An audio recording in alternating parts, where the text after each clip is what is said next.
All right, how's everybody doing? I don't know if it's a blessing or a curse to go first, but hopefully it'll be a blessing. This is not my first time out here, and seems like a lot more people this time. I'm supposed to stand in the middle. So what I'm going to talk about today is, I have a couple of questions to start with, and one of the things that I want to talk about is real estate. So obviously everyone here is either directly or somewhat indirectly involved with real estate, right? So I've got everybody in the room that I need. Whoops. There we go. All right. The purpose of my talk is to discuss investing in and building your wealth and passive income in real estate while you are in the real estate industry. So, whoops. Am I doing that? I'm not doing that. Okay. We good? There we go. Okay. Again, my name is Greg Kurzner, and I am the broker owner of ERA Atlantic Realty in Alpharetta. That's where we're based. My team and I typically work primarily with real estate investors, so that's my area of expertise. All right, I'm going to take a poll, right?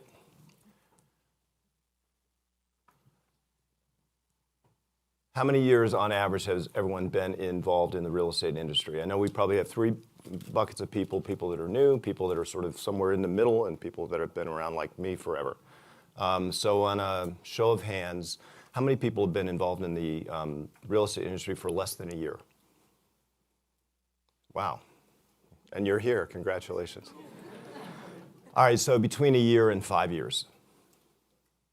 Okay, so that's probably maybe 10, 15%. Between, say, 6 and 10 years. Okay, and then longer than 10. Okay, so I know who my crowd is, right?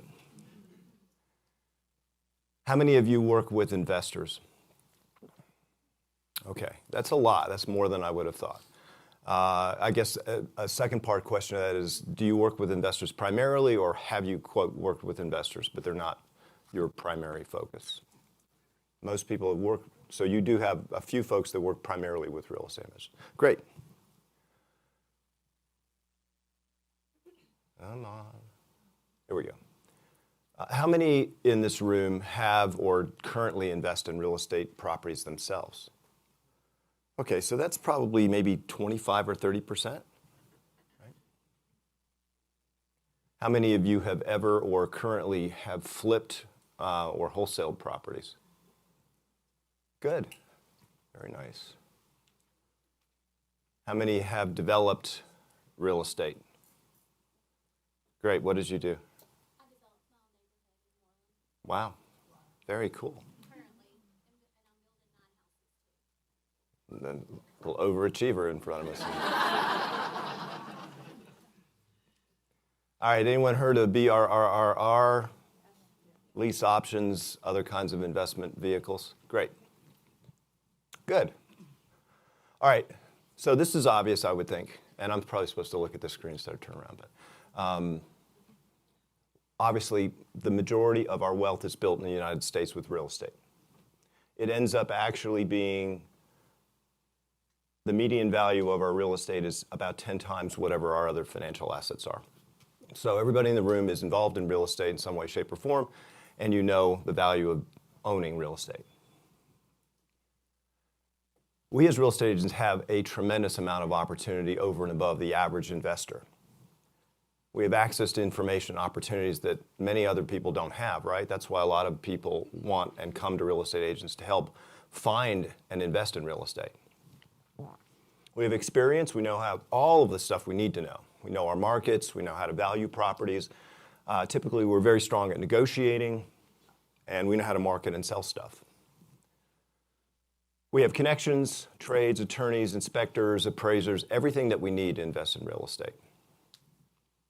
And we understand, most of us understand at least a basic and may have a very, very sophisticated knowledge of what things cost to repair, renovations, remodeling costs, et cetera. We do it for our clients all the time, right? And we have an ability, because we are real estate practitioners, to benefit from passive income as it offsets our active income. So we can take passive losses on real estate and offset them directly off of active income because we are real estate professionals. All right. So a lot of people raise their hand when I ask them if they're investing in real estate. For those of you that are not investing in real estate or haven't, why not?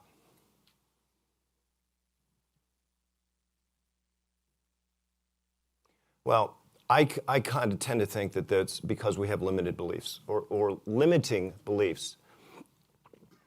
Most of us will say, well, gosh, I'm trying to grow my business, I'm trying to take care of my family, I'm trying to do all these other kinds of things, and I just don't have the time, right? How many people feel like they don't have enough time to invest in real estate? Okay, well, there's one honest person in the whole place. I don't feel like I have a lot of time to do that. Another limiting belief is, I don't have enough knowledge, I don't have enough expertise. I know that may sound kind of strange given that we're in the real estate industry, but let's be honest. Selling real estate, representing clients, doing that is a lot different than actually doing it for ourselves. Wouldn't you agree? You all of a sudden become that crazy client when you are. Really. And this is the biggest one, I think. The biggest limiting factor is I just don't have enough money. Real estate's expensive, takes a lot.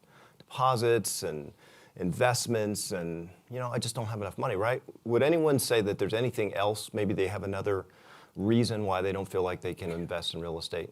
Haven't or can't? Yes, ma'am. Fear of failing. Okay. Fear of failure. And what happens if you fail? You lose money, you lose time, people lose faith in you. Okay. Yes. One, convincing your spouse. Another one is finding the one that's going to give you immediate return. Okay.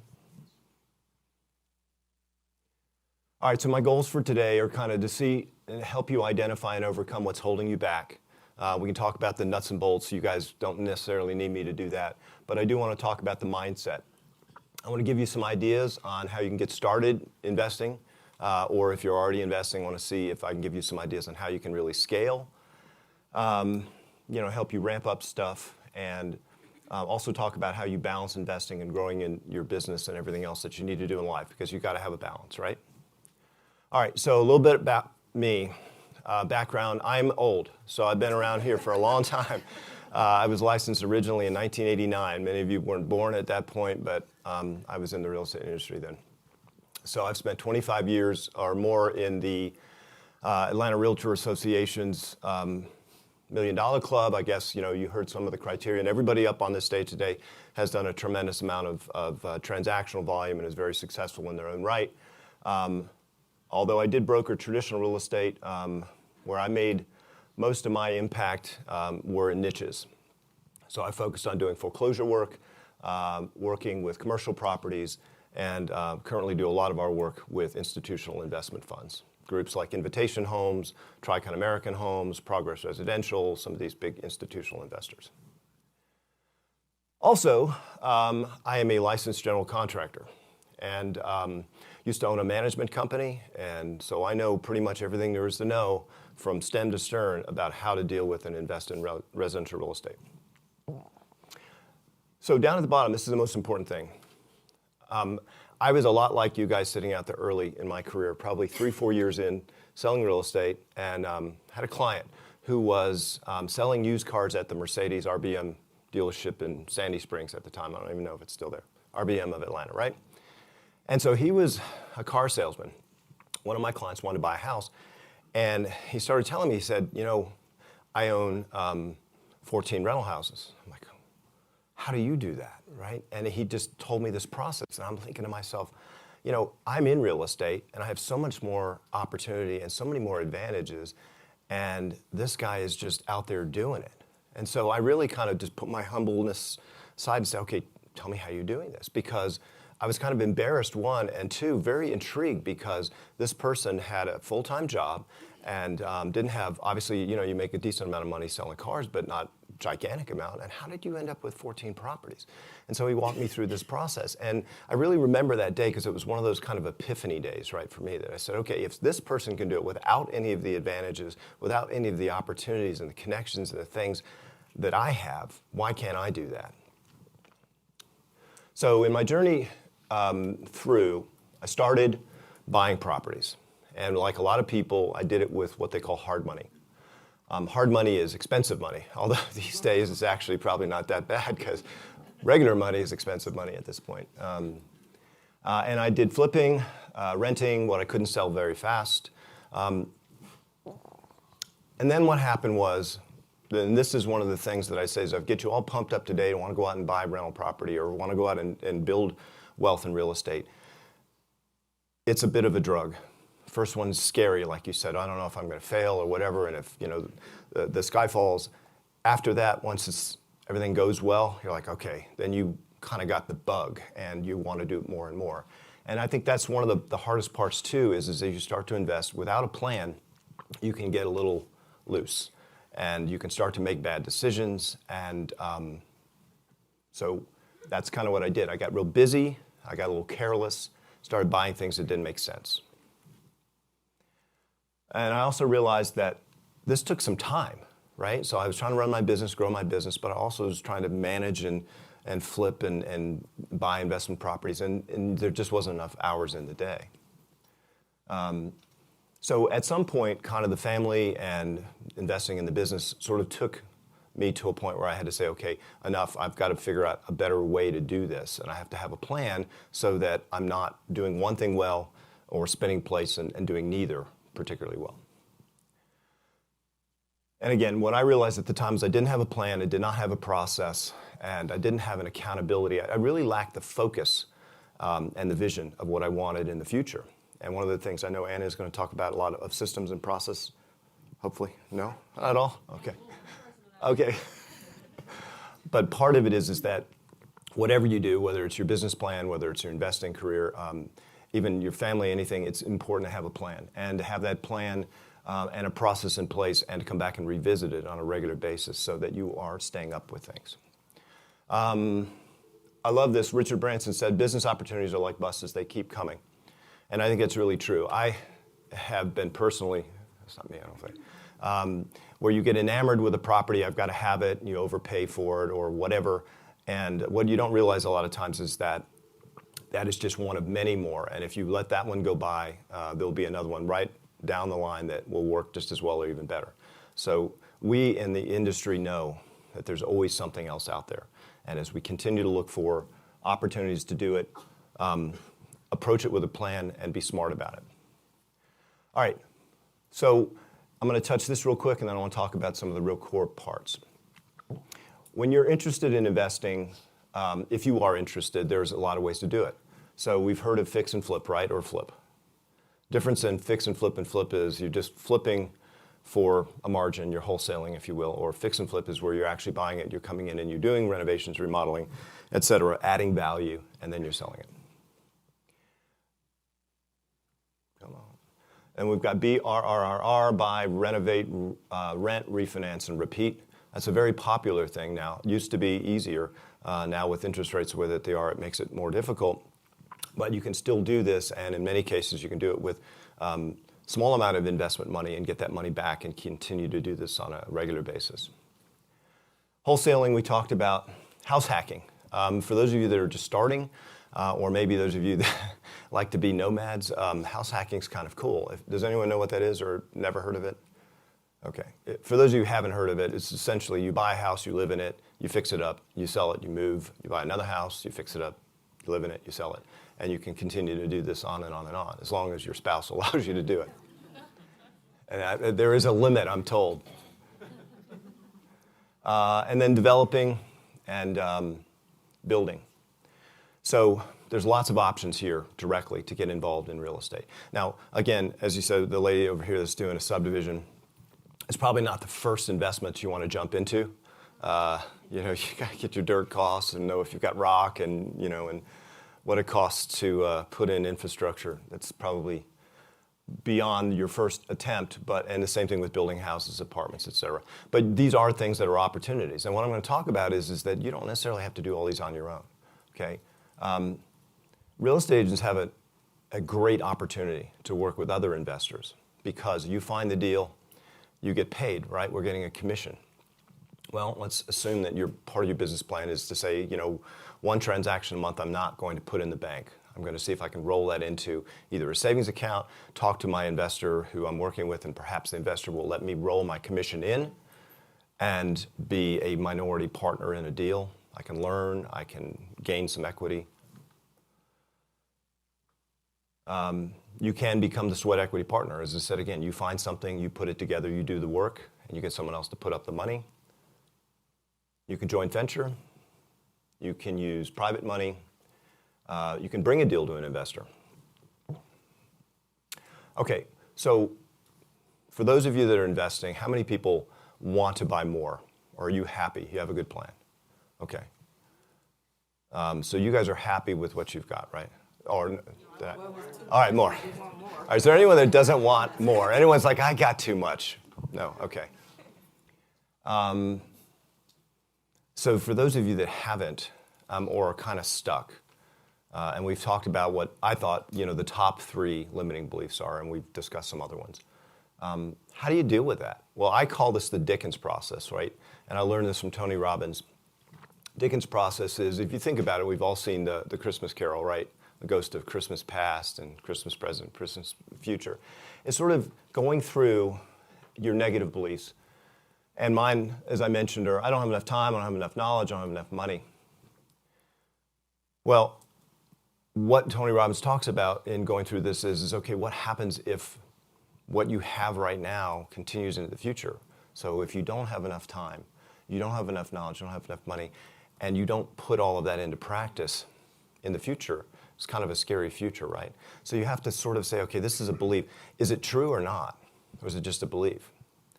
And you have to then try to replace those negative beliefs with empowering beliefs, right? Do we have enough time? How many people did not get up at 6:30 this morning? Oh, everybody did. I didn't. And I came from Alpharetta. Just kidding. But you have enough time. There are things that you do. How many people spent at least 5 minutes today scrolling through social media? Okay. My proof, I've just made my point. There are time, it's priorities. So if you want to spend time on something that's important to you, prioritize it. Knowledge, okay? You guys are here today, and I hope you get something out of this, but even if it's just imparting a little bit of knowledge, or maybe just kind of poking you to say, hey, put this back on the front burner and let's start talking about it again, then you're doing that first process step. And what I always say is it's easier to learn from somebody else than it is to figure it out on your own. It's easier to scale from somebody else's experience at Bootstrap. So people like me, people other that are investing in property, there's classes, there's YouTube, there's so many different ways to get more knowledge. But the first thing I would do is just go find somebody that has that knowledge and see if you can add value in some way, shape, or form. Bring them a deal. Put commissions in, do something like that where you can learn how to do. This lady over here can teach you how to do a subdivision if you want. I'm not offering your services yet, but. And then money, right? No matter how much you have, it's never enough. However, I think having a plan and figuring out how you go about doing something is great. Let's say, it's going to cost 50 grand to put an investment in a property. I don't have 50 grand. Okay, well, you have 5. So maybe you end up doing a fractional investment. There are companies out there that do what they call fractional investments, where you can own a piece of a real estate property. Get started somewhere. Wherever you start, there's an opportunity to start. If you have plenty of money, you go big. If you don't, then you start small, but you continue to put your plan together. All right, takeaways. How am I doing on time? Good? Okay. Can't really tell if that's a signal or not. My takeaways here are, as I mentioned again, I think it's really important to have a plan. So what I would really love for everyone to do, if you say I'm committed to try to start investing in real estate or to try to add another property to my portfolio or to try and flip another property or whatever it ends up being, invest. I have money, I don't want to take the risk, I'm going to loan somebody else money and get a decent return on it. Whatever that is, start to put together a plan. You can get advice, coaching. There's a lot of that out there. You can get educated. You can begin with the end in mind, which is, okay, when I retire or however I want to go out, What do I want? And then you work your way backward. So when everyone does their business plan and they want to do a certain number of transactions, make a certain amount of income in the year, and we sit down and we do our annual business plan. I'm going to make X dollars. That means I need to have X listings. That means I need to go on X number of appointments, and I need to have this kind of conversion. We all do that, don't we? Most of us. Same kind of thing with investing. If I want this amount of passive income, I want this amount of wealth, and I want it in this time frame, then you put that out there in your 10-year plan, and then you work your way backward to what do I have to do today to accomplish that. And find ways to accelerate your growth and reduce your risks. And again, this is very important. Starting out, the limiting factor is I'm fearful. What happens if things go bad? Well, then don't go all in. Go in with partners. Go in with somebody that can help you learn. Maybe you leave too much money on the table, and gosh, if I just kept this deal all to myself, I would have made X. And I gave this other, Yahoo half, and he didn't do anything. I've had that happen. But it's nice to have partners, especially when things aren't going particularly well. Build a team. You guys, many of you have teams. Do you work independently? All right, so those of you who have teams understand this implicitly, that we can't do anything. We need to use our superpower, do what we do really, really well, and then everything else needs to be delegated to other people. There's a great book that I tell everybody about, and I think if you can read it, it would make a big change in your life. It's called Who, Not How. If you've heard of it, great. I see a few heads nodding, but if you haven't, go buy that book, read it. Doesn't take long. It's amazing. Because we're cultured to think that we have to do everything ourselves. We have to take our tests ourselves. We have to work on our own and be self-sufficient, and we're measured. And the reality is that you should really only focus on the thing you do really, really well, and find somebody else that you can add value to and let them help you do anything else and everything else. And you escalate your success that way. Very, very helpful. So I recommend that book. I don't have a piece of the action on that book, but I do recommend it. Don't try to do everything yourself. Again, that's the point. Figure out what your value is to bring to others. And then commit. In anything, whether it's your business, whether it's in your investing career, your family, etc. Be accountable.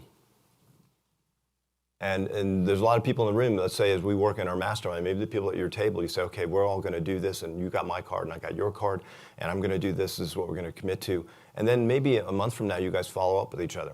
Quick email, broadcast, and say, hey, how are you doing on this? You said you were going to get this done. Can you get this done? We're accustomed to holding each other accountable in other parts of our business. Maybe this is a good way for you guys to meet each other, work together, and kind of pool your resources. So maybe people that are all sitting at your own table, these might be the best people. They might end up helping you grow your investment in yourself all the way through. And then come back, as I always said, review every 90 days. Things change, and review and revise your plan. Right now, we've gone from, I think Prime Plus is like 4 and change to over 9. So, if your investment plan involved Prime Plus money, you got to change your plan a little bit, right? You have to revise. I think things right now are still kind of expensive on the buy side. Renovation costs are kind of expensive, and property values are somewhat coming down, so you don't want to get squeezed as well. You have to continue every 90 days and review. All right, so I'm going to finish up here real shortly. Jordan and I can do these questions, right, that we can talk about? Yes? Okay. All right, so question 1. What's the first action or the first thing that you're going to take when you leave today to take action?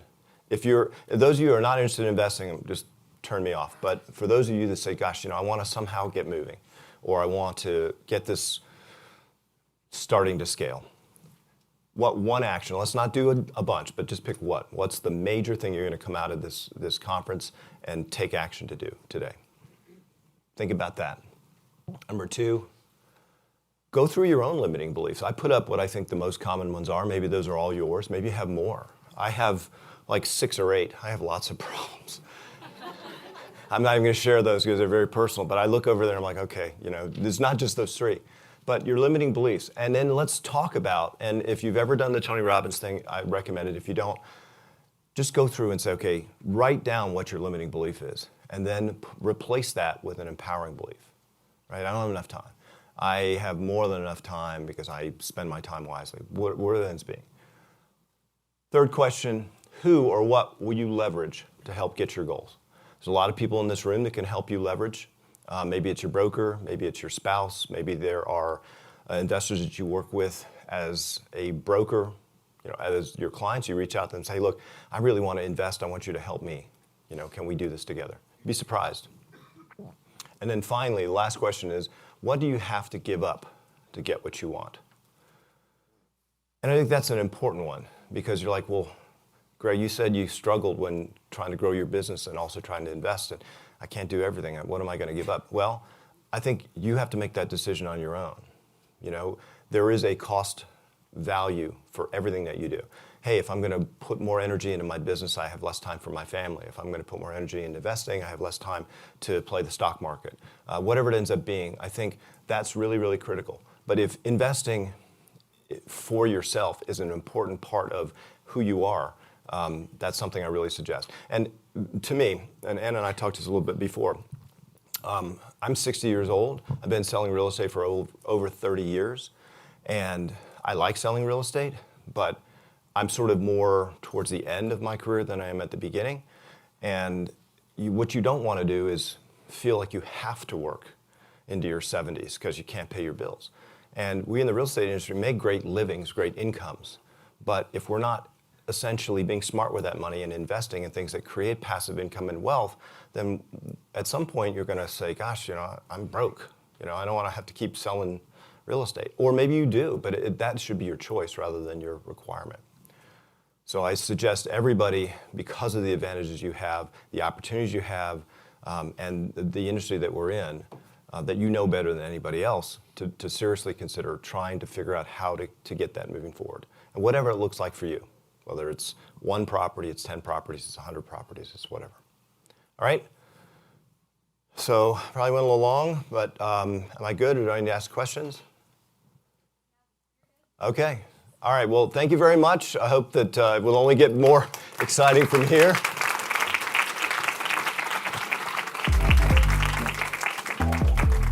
And I will say this also.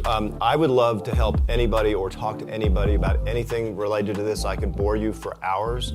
So not only today, but I would encourage you as well in the slide that I've got here. That's my email and my phone number. Anybody and everybody, you're welcome to call me. If I don't have time, I'll tell you I don't have time and I'll call you back. But I would love to share whatever. And then a lot of times it's just here's what not to do. Okay? And I mean that sincerely. All right. Thanks.